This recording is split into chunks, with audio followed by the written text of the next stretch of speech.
How you doing today? My name is Julie. Welcome to the Purple Fox Kitchen. Today we're going to make the most delicious coconut shrimp you've ever had. One of my all-time favorite recipes. It's great just to make at home, and it's really great when you have guests over, and they will love it. Super, super easy. So when you're ready, I'm ready. Here we go.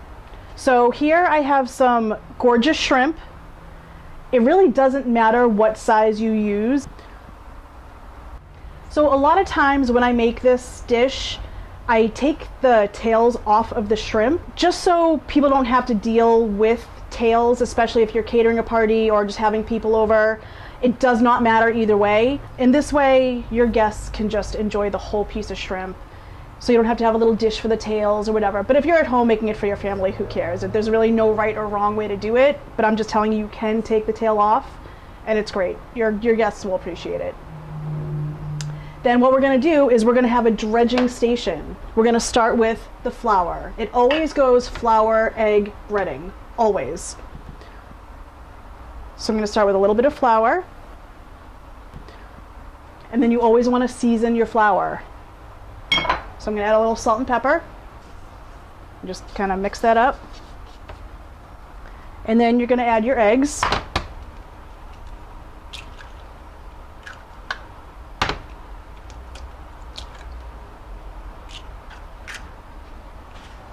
And then for your breading, I like to do 2-to-1 measurements.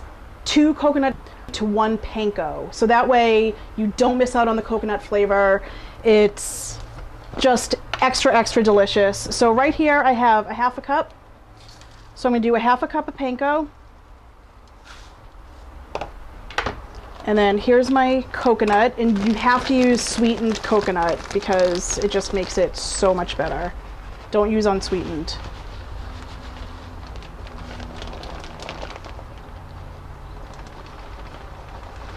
So there's a half, and then another half, and that's it. Just toss it all together.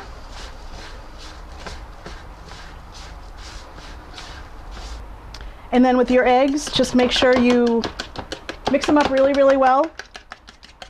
And I always like to add a little bit of water to the eggs, just so they're not so eggy. So just like a tablespoon of water is great. Just thins them out a little bit, doesn't make them so thick with egg.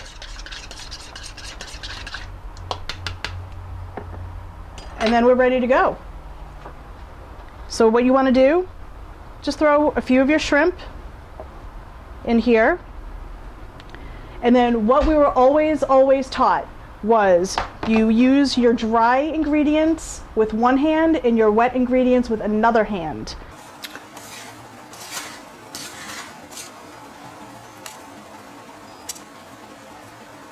So I used, with the flour, the dry, with my right hand. You put it in the egg mixture. With your left hand, you go in, make sure it's tapped off greatly, throw them in, and then go back with your dry hand. Make sure you smush them down.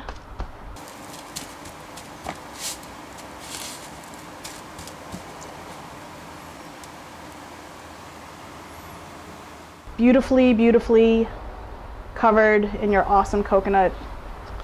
And we'll just keep going. So this is what they look like when they're all breaded. And you know, I've cleaned up my breading station, washed my hands, ready to go. The trick to this is you want to put these in the refrigerator for, I'd say, at least a half hour, 45 minutes. You want them to get solid, and you really want that breading to stick to the shrimp. So when you fry them, the breading will stay on there if they're cold rather than doing it right now. So we're going to put them in the fridge, and then in about a half hour, I'll see you then, and we'll fry them up. So I've taken my shrimp out of the fridge, and I'm just going to take a little vegetable oil, and you really want to cover the bottom of your pan. You want to put in a pretty good amount there because you want the oil to, you know, get up the sides of your shrimp so it cooks, you know, not just the surface, but on the side a little bit too. Okay, so now I have my oil in the pan. I'm going to let it heat up a little bit. I have it on high right now, but I'll probably turn it down a little bit. You definitely have to figure out the temperature of the oil. You don't want it too hot. You don't want it too low. You want it just right. So basically, you just want these shrimp to cook a couple minutes on each side, but get really, really golden brown. And it'll just cook through the shrimp. You don't want the breading to burn.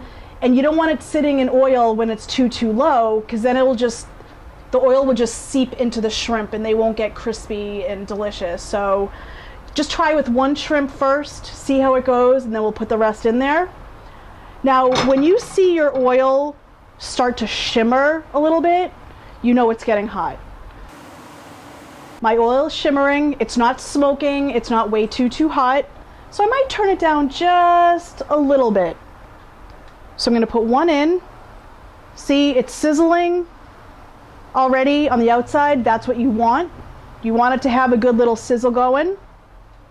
And I'm just going to see how this works, because I don't want to have it be too hot and throw all my shrimp in there and then ruin all my shrimp. So we're just going to cook this for a couple minutes on each side, and then we'll see how it looks, and we'll go from there. And then we'll just do all the shrimp, and we'll do it in smaller batches, because you don't want to overcrowd the shrimp, because the more food you have in the oil, it reduces the heat of the oil. So we're just going to do a few at a time, and we'll see how it goes. Okay, so it's been a couple minutes. We're going to just peek. Be careful. Oh, see, that is gorgeous. So you can see it is a gorgeous golden brown right now. So the oil, it's at, a great height. It's starting to get golden on the other side too. It's going up the sides of the shrimp. You can even, hold it here to get all sides. But it is starting to look gorgeous. And because I know this is a great temperature, I'm going to start adding a couple more pieces of shrimp in. And another tip I have for you, when you put food in oil, always put it in away from you. So I'm going to take the shrimp and lay it in away from my body. If you do that for chicken or fish or anything, the last thing you want to do is put it in like this and then have the oil splatter all over your body. So you want to put it in and lay it away from you.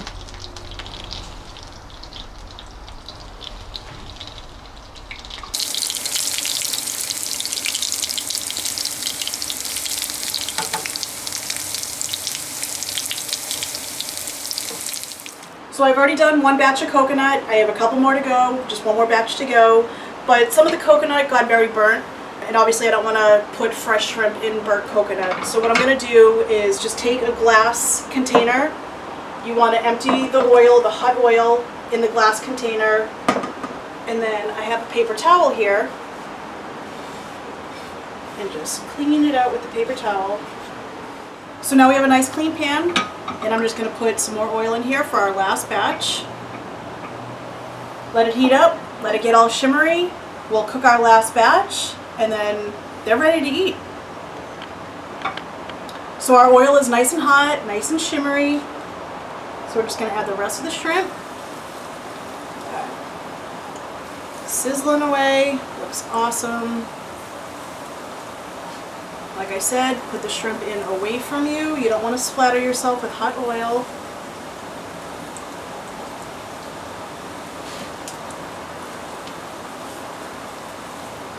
And what you want to do is when you take them out of the pan and they're nice and hot, you want to give them a little bit of seasoning. So you want to take a little bit of salt and pepper, give them a nice little helping, season them up, make them taste good.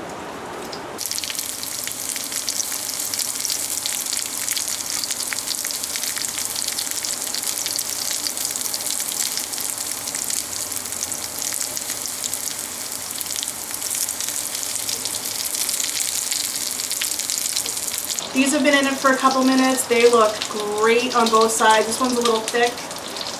Give it a little tap on the side, but that looks beautiful. Just gonna start to take these off. Give that a little tap on the side. Oh, these look so good. Gorgeous. You turn the heat off.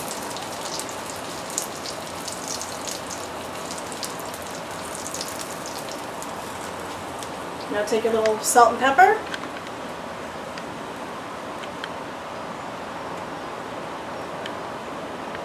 And they are done. And I'm going to show you how to plate them up. So our shrimp are done. I'm just going to put them nice and pretty on a plate. If you have anything to garnish, it's pretty, they're beautiful. You can add a little scallions, chives, microgreens. You don't need anything. Leave them like this. It's all fine. Just put them nice. Now for the dipping sauce,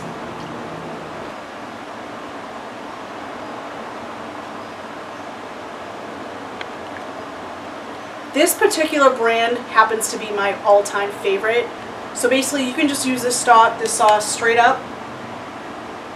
Nice dipping sauce. There have been times I've added orange marmalade or apricot marmalade to this sauce.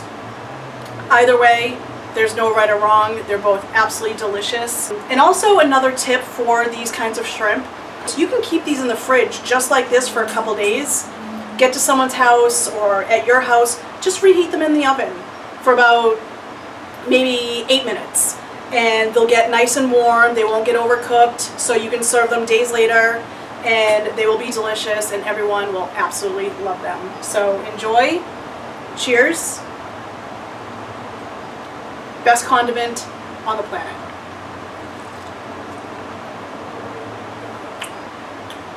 So good. Enjoy.